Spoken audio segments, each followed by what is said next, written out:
Hello and welcome to your astrological vibrations for Saturday, September 22nd, 2018 by Gaia Blooming. I am Mimi and our energy mantra for today is I am willing to be present for my healing and my wholeness. And this is perfect as we wrap up Mercury in Virgo, as we wrap up Sun in Virgo, as we wrap up the Moon in Aquarius, go through a Yod and a Grand Trine in Earth. We've got a lot going on. So being present for any healing that is coming through and realizing where you are right now in your wholeness is holy, respecting it and realizing that just at the same time, healing can move through. And oh my gosh, the equinox too. I forgot about that. Let's dig in tonight. So I'm recording this Friday. Tonight, around 8:30 p.m. Pacific time, we have Mercury shifting into Libra. So Mercury right now is at that final degree of Virgo. The Sun is also hanging out at this final degree of Virgo, this 29-degree Virgo, which is ripe with healing, which is ripe with focus. And it can also be ripe with overripe monkeys. This can really ignite the monkey mind. It is your work to direct the monkeys. Are you going to be in this place of intensity due to your stinking thinking?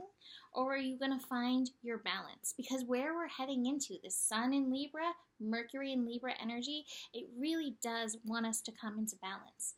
I think this is really a good time, a good, let's say 24 hours to really enact and interact with your yin, allowing your yin, allowing the soft feminine to guide you in and through any darkness that comes up for healing, in and through any pain that comes for healing, in and through any shoulds that come up.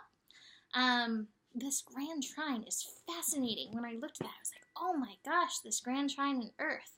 This Grand Trine in Earth is Juno representing marriage at 29 degrees in Taurus. So master level degree Taurus. Juno representing sensuality. And let's just take, or not Juno, Taurus representing sensuality. And let's just take Juno, although it represents marriage, which often is this outside thing, take it as that inner marriage, the marriage between your inner yin and yang. And the yin game is very strong in this because my words are so weird today. I have a very strange accent coming through and I'm not sure why. Anyway, Lilith, 29 degree Capricorn. So Lilith, 29 degree Capricorn is saying because I said so.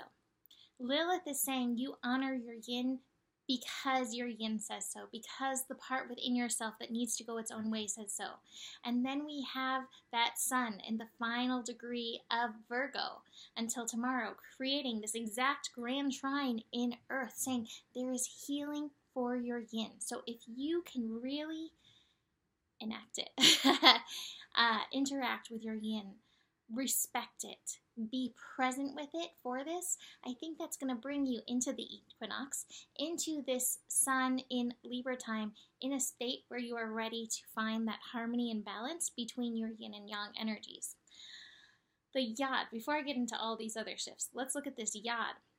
So the moon is going to be shifting into Pisces. Moon in Pisces drawing us closer to the full moon. So realize, part of all that's going on, our feelings are getting heightened as the moon draws into her fullness. So moon in Pisces, definitely bringing up the healing, definitely bringing up the feeling, definitely bringing up karmic stuff. So be aware of that. Again, why we want to sit with the yin.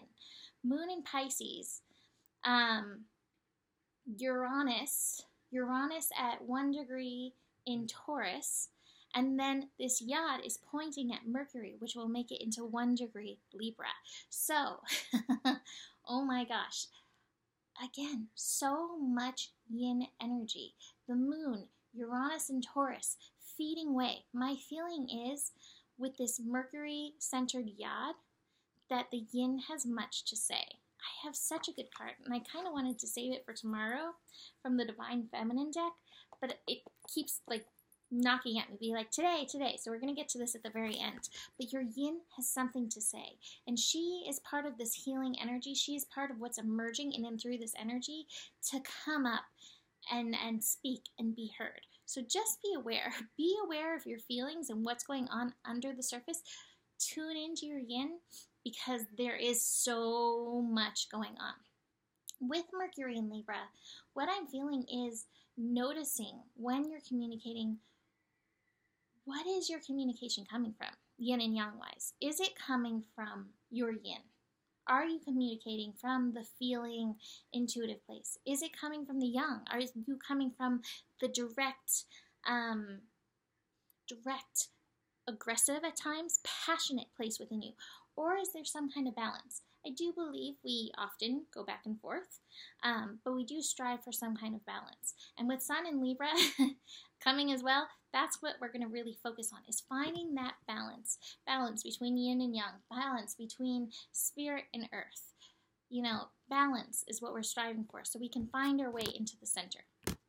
All right, so Mercury in Libra. Now, the thing to notice with Mercury in Libra, Mercury is going to be at 0 degrees for the next, several hours. So that 0 degree can affect communication. You may also develop a weird accent like I have today. Also, sometimes it's almost like a little Mercury retrograde when we have Mercury at 0 degrees. So, you may have some technology issues, experiences going on. It's all going to shift really fast though. So if that does come up, be patient. Meanwhile, listen deeper inside you and notice, just pay attention. Is this communication coming from my yin? Is it coming from yang? Is it coming from a balanced place? Is it coming from a neutral place? Is it coming from spirit? Where is my communication coming from? All right, Moon in Pisces we mentioned. I think that I really want to get into the Sun in Libra on Sunday's horoscope because I really want to get into this card and read this whole thing. But just realize with all of this going on, oh my gosh, so much going on. Healing. Healing's a really big part of this. Healing. And there's probably going to be breakthroughs. The more I feel like you're willing to sit with yourself, be with yourself, communicate with yourself, be in that holy marriage with yourself, listen to your Lilith, provide that healing space, I feel like you're going to shift. I feel like there will be breakthroughs in and through this, but you have to be willing to be present with these energies because, oh my gosh, they're intense.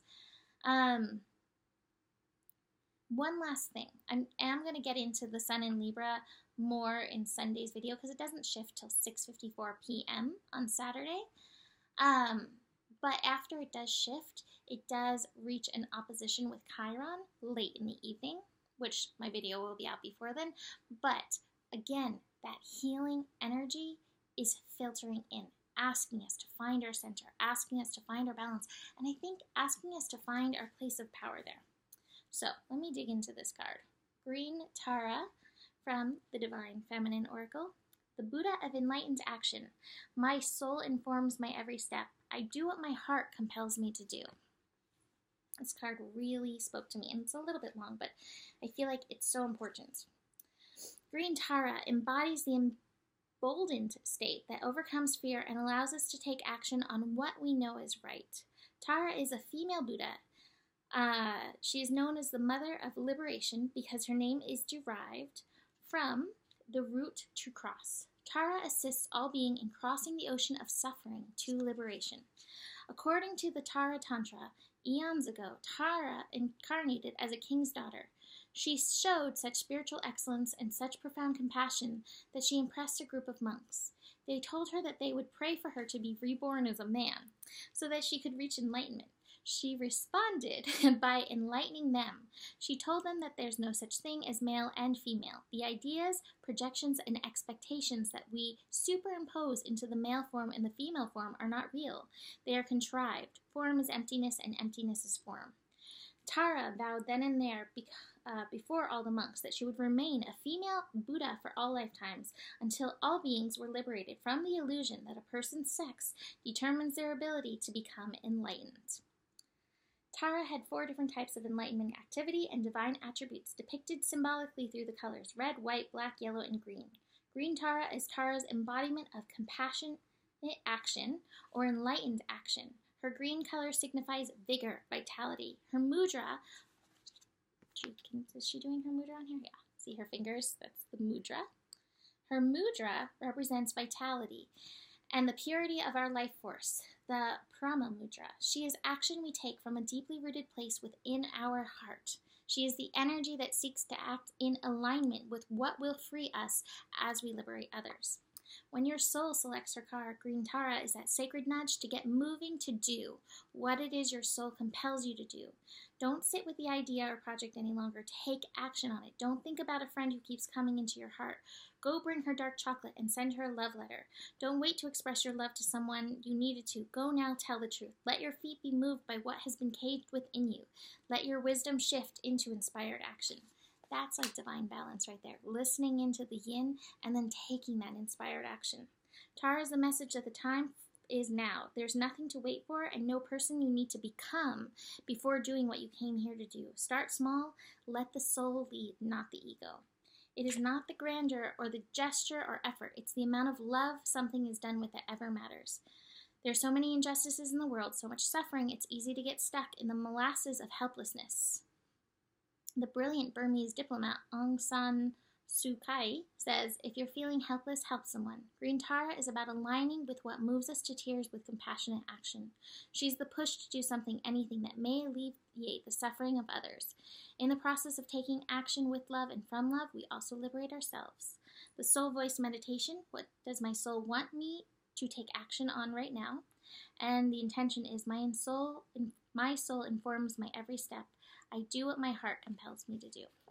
So, listen in deep, because we're working this balance with all of this Libra coming in, which is listening deeper in and then taking that aligned action.